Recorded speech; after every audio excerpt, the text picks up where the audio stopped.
दर्शन देख देख जीवा गुर के चरण तोए तोए पीवा। गुर का दर्शन देख देख जीवा गुर के चरण तोए तोए पीवा। इस गुर को सिमरो सास सास गुर मेरे प्राण सतगुर मेरी रास।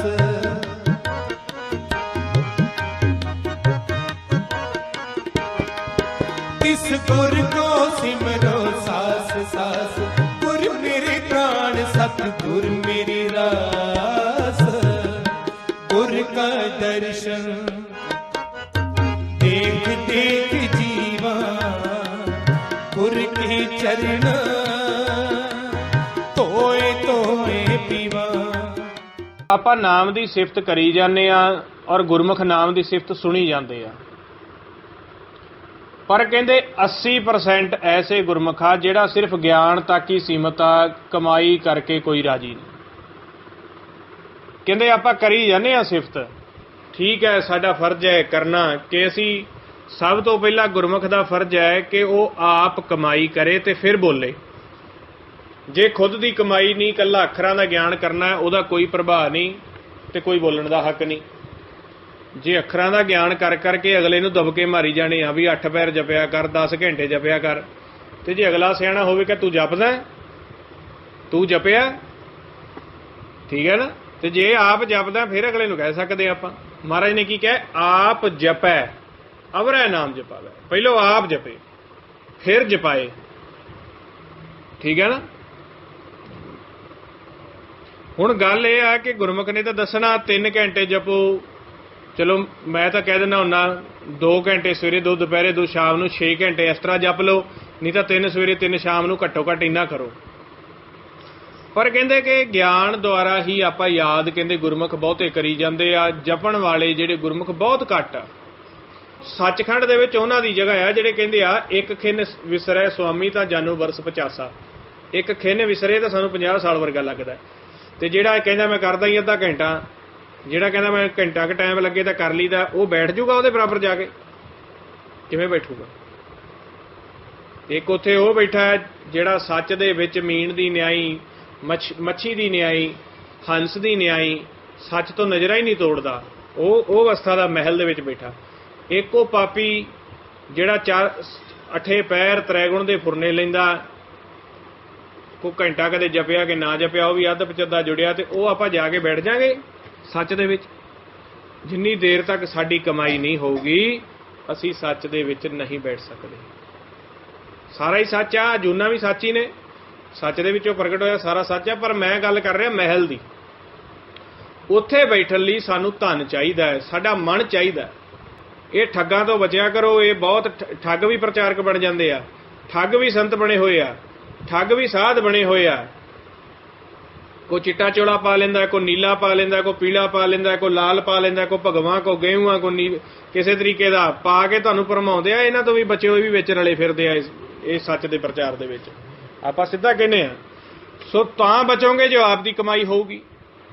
ਹੁਣ ਜੇ ਆਪਾਂ ਕਹਿੰਦੇ ਆ ਕਿ ਜੀ ਦਿਨ ਰਾਤ ਸਿਮਰਨ ਕਰਿਆ ਕਰੋ, ਚਲੋ 5-7 ਘੰਟੇ 6 ਘੰਟੇ ਕਰੋ, ਸ਼ੁਰੂਆਤ 2 ਘੰਟਿਆਂ ਤੋਂ ਕਰੋ, 4-6 ਹੌਲੀ ਹੌਲੀ ਵਧਾਓ ਇਹਨੂੰ। ਹੁਣ ਇੱਕ ਕੋ ਠੱਗ ਆ ਗਿਆ, ਉਹਨੂੰ ਪਤਾ ਵੀ ਇਹਨੇ ਸਿਮਰਨ ਤਾਂ ਕਰਨਾ ਨਹੀਂ, ਤੇ ਚਾਹੁੰਦਾ ਇਹ ਵੀ ਆ ਵੀ ਕੋਈ ਮੈਨੂੰ ਮਿਲੇ, ਰੀਸਾਂ ਕਰੇ ਤਨਾੜੀਆਂ ਜੇ ਦਰ ਸਿਮਰਨ ਖੜੀਆਂ। ਉਹ ਆਂਦਾ ਉਹ ਆ ਤੈਨੂੰ ਕੋਈ ਸਿਮਰਨ ਕਰਨ ਦੀ ਲੋੜ ਹੀ ਹੈ ਨਹੀਂ, ਕਿ ਤੈਨੂੰ ਮੈਂ ਦੱਸਦਾ, ਬਸ ਸੌਂ ਲਿਆ ਕਰ, ਖਾ ਲਿਆ ਕਰ, ਪੀ ਲਿਆ ਕਰ, ਉੱਠ ਲਿਆ ਕਰ, ਬਸ ਤੂੰ ਬਣ ਜਾਊਗਾ ਸਿੱਧਾ। ਤੇ ਆਟੋਮੈਟਿਕ ਸਾਡੇ ਵਰਗਾ ਵੀ ਆਹ ਠੀਕ ਹੈ ਸੰਤ, ਇਹ ਨਾਮ ਜਪਣ ਨੂੰ ਵੀ ਨਹੀਂ ਕਹਿੰਦਾ, ਇਹ ਕੋਈ ਰਹਿਤ ਰੱਖਣ ਨੂੰ ਵੀ ਨਹੀਂ ਕਹਿੰਦਾ, ਬਸ ਇਹ ਸਿੱਧਾ ਹੀ ਕਹਿੰਦਾ ਮੈਂ ਡਾਇਰੈਕਟ ਹੀ ਮਿਲਾ ਦੂੰਗਾ, ਬਸ ਠੀਕ ਹੈ। ਸੋ ਸਾਡੀ ਇਹ ਹਾਲਤ ਹੋ ਚੁੱਕੀ ਆ। ਪਰ ਮਹਾਰਾਜ ਨੇ ਸਾਨੂੰ ਵਾਰ-ਵਾਰ ਸਮਝਾ ਦਿੱਤਾ, ਸਰਬ ਸੂਖ ਜਪ ਏਕੈ ਨਾਮ, ਸਗਲ ਧਰਮ ਹਰ ਕੇ ਗੁਣਗਾਮ। ਸਾਰੇ ਸੁੱਖ ਸਾਰੇ ਧਰਮ ਜਿਹੜੇ ਆ ਉਹ ਮਾਲਕ ਦੇ ਨਾਮ ਦੇ ਵਿੱਚ ਸਮਾਏ ਹੋਏ ਆ। ਮਹਾਰਾਜ ਨੇ ਕਿਹਾ ਸੁਨਤ ਕਮਾਵਤ ਹੋਤ ਉਧਾਰ, ਸੁਣ ਕੇ ਕਮਾਉਣ ਦੇ ਨਾਲ ਫਿਰ ਉਧਾਰ ਹੋਊਗਾ। ਆਪ ਤਰੈ ਲੋਕਹਿ ਨਿਸਤਾਰ, ਫਿਰ ਆਪ ਮੁਕਤ ਹੋਊਗਾ ਅਗਲੇ ਜੀਵ ਵੀ ਮੁਕਤ ਕਰ ਦੂਗਾ। ਤੇ ਜੇ ਸੁਣ ਕੇ ਕਮਾਏ ਨਹੀਂ ਤੇ ਫਿਰ ਕੋਈ ਉਧਾਰ ਨਹੀਂ। ਕਹਿੰਦੇ ਚਾਹੇ ਨਹਾ ਲੈ, ਚਾਹੇ ਟਿੱਕਾ ਧੋਤੀ ਲਾ ਲਿਆ, ਚਾਹੇ ਗਾਇਤਰੀ ਪੜ੍ਹਦਾ, ਚਾਹੇ ਤਿੰਨੇ ਵਕਤ ਤੂੰ ਬਾਣੀ ਪੜ੍ਹਦਾ, ਨਮਾਜ਼ ਪੜ੍ਹਦਾ, ਪਰ ਕਹਿੰਦੇ ਜੇ ਬ੍ਰਹਮ ਦਾ ਭੇਤ ਨਹੀਂ ਆਇਆ ਤੇ ਕਹਿੰਦੇ ਸਭ ਫੋਕਟ ਹੈ, ਸਭ ਗਲਤ ਹੈ, ਸਭ ਨਕਲੀ ਹੈ। ਜਿੰਨੀ ਦੇਰ ਤੱਕ ਸੱਚ ਦੀ ਪਹਿਚਾਣ ਕਰਕੇ ਉਹਨੂੰ ਨਹੀਂ ਧਿਆਉਂਦਾ ਤੇ ਕਹਿੰਦੇ ਸਤਿਗੁਰ ਜਿਹੜਾ ਤੇਰੇ ਅੰਦਰ ਪ੍ਰਕਾਸ਼ ਰੂਪ ਦੇ ਵਿੱਚ ਮਸਤਕ ਤੇ ਬੈਠਾ, ਜਿਹੜਾ ਸੱਚ ਬਾਹਰ ਆ ਖਾਲੀ ਖਲਾ ਦੇ ਵਿੱਚ ਫੈਲਿਆ ਹੋਇਆ ਹੈ, ਜਿੰਨੀ ਦੇਰ ਤੱਕ ਤੁਸੀਂ ਇਹਨੂੰ ਨਹੀਂ ਪਹਿਚਾਣ ਕਰ ਲੈਂਦੇ, ਇਹ ਕਿਸੇ ਪੰਡਤ ਦੀ ਨਹੀਂ ਮੈਂ ਗੱਲ ਕੀਤੀ, ਮੈਂ ਤੁਹਾਡੀ ਕਰ ਰਿਹਾ। ਕਿਤੇ ਇੱਕ ਪੰਡਤ ਦਾ ਆਕਾਰ ਬਣਾ ਲਓ ਵੀ ਪੰਡਤਾਂ ਨੂੰ ਕਿਹਾ, ਇਹ ਸਾਰੇ ਅਸੀਂ ਪੰਡਤ ਹਾਂ, ਜਿਨ੍ਹਾਂ ਨੂੰ ਭੇਤ ਹੈ ਨਹੀਂਗਾ, ਅਸੀਂ ਭੇਖ ਕਰਦੇ ਫਿਰਦੇ ਹਾਂ, ਅਸੀਂ ਸਾਰੇ ਹੀ ਪੰਡਤ ਹਾਂ। ਇਹ ਸਾਡੇ ਵਾਸਤੇ ਗੱਲ ਆ। ਕਿਤੇ ਕਹਿ ਦਿਓ ਵੀ ਇਹ ਗੱਲੀ ਗੁਰੂ ਨਾਨਕ ਸਾਹਿਬ ਨੇ ਪੰਡਤਾਂ ਨੂੰ ਕਹੀ ਸੀ, ਇਸ ਟਾਈਮ ਜਿਹਨੂੰ ਨਹੀਂ ਭੇਤ ਸਾਰੇ ਹੀ ਪੰਡਤ ਨੇ, ਸਾਰੇ ਹੀ ਮੁੱਲੇ ਨੇ, ਸਾਰੇ ਹੀ ਉਹ ਖੱਤਰੀ ਨੇ, ਸਾਰੇ ਹੀ ਬ੍ਰਾਹਮਣ ਨੇ। ਜਿਹਨੂੰ ਸੱਚ ਦਾ ਭੇਤ ਹੀ ਹੈ ਨਹੀਂਗਾ ਉਹਨੂੰ ਕਹਿ ਰਹੇ ਆਏ, ਕੱਲੀ ਬਾਹਮਣ ਨੂੰ ਨਹੀਂ ਕਹੀ। ਉਸ ਵਕਤ ਉਹ ਆਪਦੇ ਆਪ ਨੂੰ ਬਾਹਮਣ ਕਹਾਉਂਦੇ ਸੀ, ਪਰ ਸੱਚ ਦਾ ਭੇਤ ਹੈ ਨਹੀਂ ਸੀ। ਪਰ ਜੇ ਅੱਜ ਸੱਚ ਸਾਨੂੰ ਨਹੀਂ ਸੱਚ ਦਾ ਭੇਤ ਹੈਗਾ ਤੇ ਗੁਰੂ ਨਾਨਕ ਸਾਨੂੰ ਗੱਲ ਕਹਿ ਰਿਹਾ, ਇਹ ਸੋਚ ਕੇ ਚੱਲੋ ਵੀ ਜੇ ਅਸੀਂ ਵੀ ਕੱਲੀ 3 ਟਾਈਮ ਪਾਠ ਕਰ ਲੈਨੇ ਆ, ਸੋਹਣੇ ਵਸਤਰ ਪਾ ਲੈ, ਕੇਸ ਸਜਾ ਲਏ, ਸੋਹਣਾ ਸੁਚਮਤਾ ਹੀ ਰੱਖ ਲਈ, ਪਰ ਜੇ ਕਹਿੰਦੇ ਅੰਦਰੋਂ ਬ੍ਰਹਮ ਦਾ ਸੱਚ ਦਾ ਭੇਤ ਨਹੀਂ ਹੈਗਾ ਤਾਂ ਸਭ ਫੋਕਟ ਕਰਮ ਹੈ, ਸਭ ਖੇਲ ਖਤਮ ਹੈ। ਜਦੋਂ ਸਾਨੂੰ ਪਤਾ ਹੈ ਕਿ ਇੱਕ ਤੋਂ ਅਨੇਕ ਹੋਇਆ ਹੈ, ਮੂਲ ਤੋਂ ਸਾਰੀ ਇਹ ਦੁਨੀਆ ਪ੍ਰਗਟ ਹੋਈ ਹੈ, ਫਿਰ ਕਿਉਂ ਦੁਨੀਆ ਦੀ ਉਸਤਤ ਕਰਦੇ ਹਾਂ? ਜਦੋਂ ਪ੍ਰਗਟ ਹੀ ਇੱਕ ਤੋਂ ਅਨੇਕ ਹੋਇਆ, ਸੱਚ ਪ੍ਰਗਟ ਹੋਇਆ, ਸੱਚ ਦੀ ਪਹਿਚਾਣ ਕਿਉਂ ਨਹੀਂ ਕਰਦੇ? ਜਦੋਂ ਸੱਚ ਦੀ ਪਹਿਚਾਣ ਕਰੋਗੇ ਤੇ ਫਿਰ ਆਟੋਮੈਟਿਕ ਹੀ ਸਾਰਾ ਦਿਨ ਹੀ ਉਹਦੀ ਵਾਹ ਵਾਹ ਕਰੀ ਜਾਓਗੇ, ਉਹਦੀ ਤੂੰ ਕਰੀ ਜਾਓਗੇ, ਤੂੰ ਹੀ ਕਰੀ ਜਾਓਗੇ। ਹਜੇ ਸਾਨੂੰ ਪਹਿਚਾਣ ਨਹੀਂ ਹੈਗੀ ਵੀ ਸੱਚ ਤੋਂ ਇੱਕ ਤੋਂ ਅਨੇਕ ਹੋਇਆ। ਹੁਣ ਤੁਸੀਂ ਜਪਦੇ ਹੋ ਕੱਲਾ ਕਿ ਪਿਆਰ ਵੀ ਕਰਦੇ ਹੋ ਮਾਲਕ ਨੂੰ, ਇਹ ਦੇਖੋ। ਤੁਹਾਡੇ ਅੰਦਰ ਪਿਆਰ ਹੋਇਆ ਜਾਂ ਕੱਲਾ ਜਪਦੇ ਹੀ ਹੋ, ਜਪੀ ਜਾਂਦੇ ਹੋ, ਬਸ ਠੀਕ ਆ। ਤੁਹਾਡੇ ਇੱਕ ਸਵਾਸ ਦਾ ਉਹਨਾਂ ਨੇ ਹਿਸਾਬ ਕਿਤਾਬ ਕੱਢ ਦੇਣਾ ਜੀ, ਆਹ ਦੇਖੋ ਜੀ 60 ਸਾਲਾਂ ਦੇ ਇੰਨੇ ਸਵਾਸ, 50 ਸਾਲਾਂ ਦੇ ਇੰਨੇ ਸਵਾਸ ਲੈ ਕੇ ਗਏ ਸੀ, ਇੰਨੇ ਹਾਰ ਕੇ ਆਏ, ਇੰਨੇ ਜਿੱਤ ਕੇ ਆਏ ਨੇ। ਮੁੜ ਕੇ ਜੋ ਤੁਸੀਂ ਜਾਣੋ, ਤੁਹਾਡਾ ਕੰਮ ਜਾਣੇ ਤੇ ਅਕਾਲ ਪੁਰਖ ਜਾਣੇ। ਸਾਡਾ ਤਾਂ ਕੰਮ ਹੈ ਇੱਕ ਟੀਚਰ ਦੀ ਤਰ੍ਹਾਂ ਪ੍ਰਚਾਰ ਕਰਨਾ, ਹੋਕਾ ਦੇਣਾ। ਸੋ ਤੁਹਾਨੂੰ ਜਦੋਂ ਪਤਾ ਲੱਗ ਗਿਆ ਵੀ ਠੀਕ ਹੈ, ਇਹ 2 ਘੰਟੇ 4 ਘੰਟੇ ਜਿਹੜਾ ਪਹਿਲੋਂ ਗੁਰਮੁਖ ਅਭਿਆਸ ਕਰਾਉਂਦੇ ਨੇ, ਸੰਗਤ ਵਿੱਚ ਬੁਲਾ ਕੇ ਕਰਾਇਆ ਜਾਂਦਾ, ਇੱਕ ਤੁਹਾਨੂੰ ਜਾਗ ਲਾਉਣ ਲਈ ਕਿ ਤੁਹਾਡੇ ਵਿੱਚ ਚਾਉ ਪੈਦਾ ਹੋ ਜਾਵੇ ਕਿਸੇ ਤਰੀਕੇ। ਇਸੇ ਤਰੀਕੇ ਹਜੇ ਜਿਹੜੇ ਕਹਿੰਦੇ ਆ ਵੀ ਵਾਹਿਗੁਰੂ ਕਰਨਾ ਜ਼ਰੂਰੀ ਹੈ ਕਿ ਨਹੀਂ, ਕਿੰਨਾ ਕੁ ਕਰਨਾ ਚਾਹੀਦਾ ਹੈ ਜੀ, ਕਿਵੇਂ ਕਰਨਾ ਚਾਹੀਦਾ ਹੈ ਜੀ, ਜਦੋਂ ਸਾਨੂੰ ਇਹੀ ਨਹੀਂ ਪਤਾ ਲੱਗਾ ਤੇ ਵਾਹਿਗੁਰੂ ਤਾਂ ਪਹਿਲਾਂ ਸਬਜੈਕਟ ਹੈ ਕਿ ਸਿਮਰਨ ਕਰੋ, ਤੇ ਸਿਮਰਨ ਭਗਤੀ ਨਹੀਂ ਹੈਗਾ। ਸਿਮਰਨ ਕਰਕੇ ਛੇਤੀ ਤੋਂ ਛੇਤੀ ਮਨ ਨੂੰ ਸਹਿਜ ਵਿੱਚ ਲਿਆਉਣਾ ਸਿੱਖੋ, ਫਿਰ ਉਸ ਤੋਂ ਬਾਅਦ ਅੱਗੇ ਧਿਆਨ ਦਾ ਮਾਰਗ ਸ਼ੁਰੂ ਹੋ ਜਾਏਗਾ, ਉੱਥੋਂ ਸਹਿਜ ਧੁਨ ਸ਼ੁਰੂ ਹੋਏਗੀ, ਫਿਰ ਆਪਾਂ ਅੱਗੋਂ ਉੱਥੋਂ ਪੈਂਡਾ ਤੈਅ ਕਰਨਾ ਹੈ। ਪਹਿਲੋਂ ਇੱਕ ਵਾਰੀ ਸਿਮਰਨ ਕਰਕੇ ਘਰ ਆਓ। ਤੁਸੀਂ 16 ਸਾਲ ਦੇ ਅਭਿਆਸੀ ਹੋ, 20 ਸਾਲ ਦੇ ਹੋ, ਚਾਹੇ 25 ਸਾਲ ਦੇ ਹੋ, ਜੇ ਸੁਣ ਕੇ ਕਮਾਉਣਾ ਹੀ ਨਹੀਂ, ਇਕੱਲਾ ਸੁਣ ਕੇ ਛੱਡਣਾ ਹੀ ਹੈ, ਆਪਾਂ ਨਿਕਲ ਨਹੀਂ ਸਕਦੇ। ਮਨ ਦੇ ਵਿੱਚੋਂ ਜੇ ਹਉਮੈ ਦੁਬਦਾ ਨਹੀਂ ਨਿਕਲੀ, ਤੁਸੀਂ ਮਾਨਸ ਜਾਮੇ ਦੀ ਜੂਨ ਨੂੰ ਤੋੜ ਨਹੀਂ ਸਕਦੇ। ਠੀਕ ਆ, 84 ਟੁੱਟ ਜਾਊਗੀ, ਦੁਬਾਰਾ ਮਾਨਸ ਜਾਮੇ ਚ ਆ ਕੇ ਫਿਰ ਭੁੱਲ ਗਏ, ਫਿਰ 84 ਚਲੇ ਜਾਓਗੇ, ਕਿਉਂਕਿ ਅਸੀਂ ਹੋਇਆ 84 ਤੋੜ ਕੇ ਅਸੀਂ ਦੇਵਲੋਕ ਤੱਕ ਚਲੇ ਗਏ, ਪਰ ਦੇਵਲੋਕ ਦੇ ਵਿੱਚੋਂ ਫਿਰ ਮਾਨਸ ਜਾਮੇ ਚ ਆਏ ਤੇ ਮਾਇਆ ਨੇ ਫਿਰ ਕੰਮ ਸ਼ੁਰੂ ਕੀਤਾ, ਫਿਰ ਜੁਨਤ ਚਲੇ ਗਏ। ਇੱਕ ਵਾਰ ਸਵਰਗਾਂ 'ਚ ਚਲੇ ਗਏ, ਸਵਰਗਾਂ 'ਚ ਜਾਣ ਤੋਂ ਬਾਅਦ ਫਿਰ ਮਾਨਸ ਜਾਮੇ 'ਚ ਆਉਣਾ ਪੈਣਾ। ਸੱਚਖੰਡ ਜਿਹੜਾ ਆ ਸਵਰਗ ਤੋਂ ਉੱਪਰ ਹੈ। ਚਲੋ ਠੀਕ ਹੈ, ਜੇ ਕਿਸੇ ਕੋ ਮਾੜਾ ਮੋਟਾ ਜੋੜ ਕੇ ਸਵਰਗਾਂ ਤੱਕ ਚਲੇ ਵੀ ਗਏ ਤੇ ਜੇ ਫਿਰ ਮਾਨਸ ਜਾਮੇ ਚ ਆਉਂਗੇ, ਕਾਲ ਫਿਰ ਐਵੇਂ ਕੰਮ ਸ਼ੁਰੂ ਕਰੇਗਾ ਜਿਵੇਂ ਹੁਣ ਕੀਤਾ ਆ। ਤੇ ਜੇ ਹੁਣ ਨਹੀਂ ਜਪਿਆ ਤੇ ਫਿਰ ਉਹਦੀ ਕੀ ਅਗਲੀ ਦਾ ਕੀ ਪਤਾ ਕੀ ਹੋਵੇਗੀ, ਕਿਆ ਜਾਣਾ ਕਿਆ ਕਰਸੀ ਪੀਓ, ਤੇ ਫਿਰ ਮੁੜ ਕੇ ਅਗਲਾ ਫੁਰਨਾ ਦੇ ਕੇ 84 ਚ ਧਿਆਨ ਬਦਲ ਕੇ ਲੈ ਜਾਏਗਾ। ਸੋ ਇਸ ਕਰਕੇ ਮਾਨਸ ਜਾਮਾ ਤੋੜਨਾ ਹੈ ਆਪਾਂ, ਇਹ ਬੰਦ ਖਲਾਸੀ ਪਾਣੇ ਹੋਏ ਆਪਾਂ ਇਹ ਟੀਚਾ ਲੈ ਕੇ ਚੱਲੇ ਆ ਕਿ ਮਾਨਸ ਜਾਮੇ ਦੀ ਜੂਨ ਤੋੜੋ। ਔਰ ਇਹ ਗੁਰਮੰਤਰ ਸ਼ਬਦ ਦੇ ਅਭਿਆਸ ਨਾਲ ਟੁੱਟਣੀ ਆ। ਜਦੋਂ ਫੁਰਨੇ ਰੁਕ ਕੇ ਅੱਗੇ ਨਾਮ ਰਸ ਪ੍ਰਗਟ ਹੋ ਜਾਏਗਾ, ਸ਼ਬਦ ਤੇ ਰਸ, ਫਿਰ ਮਾਨਸ ਜਾਮੇ ਦੀ ਜੂਨ ਟੁੱਟ ਜਾਏਗੀ। ਤੁਹਾਡਾ ਮਨ ਮੰਨ ਜਾਊਗਾ।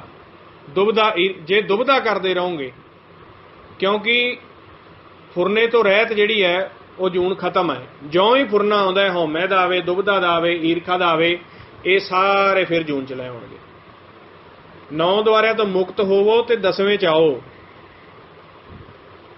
ਮਾਨਸ ਜਾਮਾ ਸੇਫ ਹੋ ਗਿਆ, ਫਿਰ 10ਵਾਂ ਛੱਡੋ ਤੇ ਘਰ ਆਓ, ਫਿਰ ਟੁੱਟੀ ਜੂਨ। ਤਾਂ ਕਿਹਾ ਆ ਵਰਤ ਨੇਮ ਮਜਣ ਤਿਸ ਪੂਜਾ, ਵੇਦ ਪੁਰਾਣ ਤਿਨ ਸਿਮਰਤ ਸੁਨੀਜਾ, ਮਹਾ ਪੁਨੀਤ ਜਾ ਕਾ ਨਿਰਮਲ ਥਾਨ, ਸਾਧ ਸੰਗ ਜਾ ਕੇ ਹਰ ਹਰ ਨਾਮ। ਕਹਿੰਦੇ ਸਾਰੇ ਹੀ ਵਰਤ ਨੇਮ ਪੂਜਾ ਵੇਦ ਪੁਰਾਣ ਸਿਮਰਤੀਆਂ ਦਾ ਫਲ ਹੈ ਜਿਹੜਾ ਸਾਧ ਦੀ ਸੰਗਤ ਵਿੱਚ ਬੈਠ ਕੇ ਉੱਥੋਂ ਦਾ ਸੰਗ ਕਰਦਾ ਤੇ ਉਸ ਸੰਗਤ ਦੇ ਬਚਨ ਕਮਾ ਕੇ ਉਹਨੂੰ ਆਪਦੇ ਜੀਵਨ ਵਿੱਚ ਧਾਰਦਾ ਹੈ। ਇਹ ਸਭ ਤੋਂ ਵੱਡਾ ਵਰਤ ਨੇਮ ਪੂਜਾ ਹੈ। ਪਰ ਹਜੇ ਅਸੀਂ ਸਤਿਗੁਰ ਦੇ ਕੋਲ ਬੈਠਦੇ ਤਾਂ ਨਹੀਂ ਨਾ, ਤਾਂ ਹੀ ਕਹੀਦਾ ਸਿਮਰਨ ਕਰੋ, ਗੁਰਬਾਣੀ ਖੋਜੋ।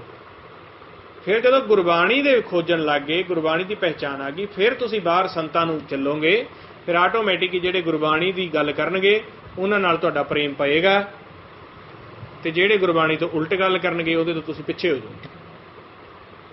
ਦੂਜੀ ਗੱਲ, ਜਿਹੜਾ ਕਾਲ ਦਾ ਸੰਤ ਹੈ, ਕਾਲ ਦੇ ਵੱਸ ਹੋਏਗਾ, ਉਹਦੀ ਨਿਸ਼ਾਨੀ ਉਹਦੇ ਕੋਲ ਬੈਠੋਗੇ ਨਾ, ਤੁਹਾਡੇ ਅੰਦਰ ਪੰਜਾਂ ਦੇ ਫੁਰਨੇ ਵਧਣਗੇ, ਨਿਸ਼ਾਨੀ ਹੈ। ਜਦੋਂ ਉਹਦੇ ਕੋਲ ਬੈਠ ਕੇ ਗੱਲ ਸੁਣੋਗੇ ਨਾ, ਆਟੋਮੈਟਿਕ ਤੁਹਾਡੇ ਅੰਦਰ ਅਗਨ ਵਧੇਗੀ। ਉਹਦਾ ਸੰਗ ਕਰਨ ਦੇ ਨਾਲ, ਉਹਦੀਆਂ ਗੱਲਾਂ ਸੁਣਨ ਦੇ ਨਾਲ, ਇੱਕ ਵਾਰ ਦੋ ਵਾਰ ਜਾਓਗੇ ਨਾ, ਤੁਸੀਂ ਆਪੇ ਕਹੋਗੇ ਯਾਰ ਇਹਦੇ ਕੋਲ ਜਾ ਕੇ ਮਨ ਅਸ਼ਾਂਤ ਹੁੰਦਾ। ਦੁਨੀਆਦਾਰੀ ਜ਼ਿਆਦਾ ਵਧੇਗੀ ਤੁਹਾਡੇ ਅੰਦਰ, ਦੁਨਿਆਵੀ ਗੱਲਾਂ ਜ਼ਿਆਦੀਆਂ ਤੁਹਾਡੇ ਅੰਦਰ ਘਰ ਕਰਨਗੀਆਂ। ਤੇ ਜਿਹੜਾ ਸਹੀ ਸੰਤ ਹੋਏਗਾ ਉਹਦੇ ਕੋਲ ਜਾਓਗੇ, ਦੁਨੀਆ ਭੁੱਲੇਗੀ, ਕਹੋਗੇ ਮਨ ਸ਼ਾਂਤ ਹੋ ਜਾਂਦਾ ਹੈ, ਆਪਾ ਵੀ ਭੁੱਲ ਜਾਏਗਾ, ਉਹ ਸਾਰੀ ਅਗਲੀ ਪਿਛਲੀ ਤੁਹਾਡੀ ਮਟੇ ਕੇ ਸੱਚ ਨਾਲ ਜੋੜ ਦੇਗਾ। ਸੋ ਇਹ ਧਿਆਨ ਰੱਖਣਾ ਹੈ। ਔਰ ਬਾਕੀ ਆਪਾਂ ਵੱਧੋ ਵੱਧ ਸਿਮਰਨ ਅਭਿਆਸ ਕਰਨਾ ਹੈ, ਸਾਸਗ੍ਰਾਸ ਸਿਮਰਨ ਕਰਨਾ ਹੈ। ਇਸ ਕਰਕੇ ਸਭ ਤੋਂ ਪਹਿਲੋਂ ਗੁਰਮੰਤਰ ਸਾਸਗ੍ਰਾਸ ਬੋਲ ਕੇ ਜਪ ਕੇ ਇਹਨੂੰ ਦ੍ਰਿੜ ਕਰ ਲਓ। ਫਿਰ ਅੰਤਰਗਤ ਲੈ ਕੇ ਇਹਨੂੰ ਰੋਮਾਂ ਦੇ ਨਾਲ ਕਰਨਾ ਹੈ। ਇਹ ਨਹੀਂ ਕਿ ਮੇਰਾ ਕੱਲ 5 ਮਿੰਟ ਰੋਮ ਚੱਲਿਆ ਸੀ, 2 ਮਿੰਟ ਚੱਲਿਆ ਸੀ, ਉਹ ਨਹੀਂ ਹੁੰਦਾ। ਰੋਮ ਸਿਮਰਨ ਦਾ ਅਭਿਆਸ ਦਾ ਮਤਲਬ ਹੈ ਅਨ ਦਿਨ ਰੋਮ ਚੱਲ ਪੈਂਦਾ, ਸਾਰਾ ਦਿਨ ਲੱਗੀ ਜਾਂਦਾ, ਰੋਮਾਂ ਦੇ ਵਿੱਚੋਂ ਵਾਹਿਗੁਰੂ ਵਾਹਿਗੁਰੂ ਵਾਹਿਗੁਰੂ ਨਿਕਲੀ ਜਾਂਦਾ, ਔਰ ਰੋਮਾਂ ਦੇ ਉੱਤੇ ਅੰਮ੍ਰਿਤ ਦੀ ਵਰਖਾ ਥੋੜੀ ਪੈਣੀ ਸ਼ੁਰੂ ਹੋ ਜਾਂਦੀ ਹੈ, ਮੁੱਖ ਮਿੱਠਾ ਹੋਣਾ ਸ਼ੁਰੂ ਹੋ ਜਾਂਦਾ। ਸੋ ਇਸੇ ਤਰੀਕੇ ਗੁਰਮੁਖੋ ਆਪਾਂ ਵੱਧੋ ਵੱਧ ਅਭਿਆਸ ਕਰਨਾ ਹੈ। ਆਓ ਫਿਰ ਆਪਾਂ ਥੋੜਾ ਜਿਹਾ ਸਿਮਰਨ ਕਰਕੇ ਫਿਰ ਆਪਾਂ ਸਮਾਪਤੀ ਕਰਦੇ ਹਾਂ। ਵਾਹਿਗੁਰੂ ਵਾਹਿਗੁਰੂ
वाहेगुरु वाहेगुरु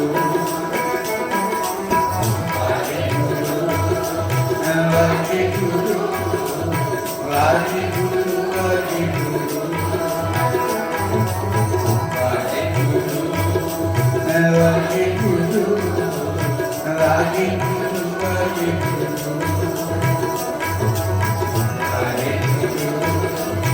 वाहेगुरु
वाहेगुरु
Bye.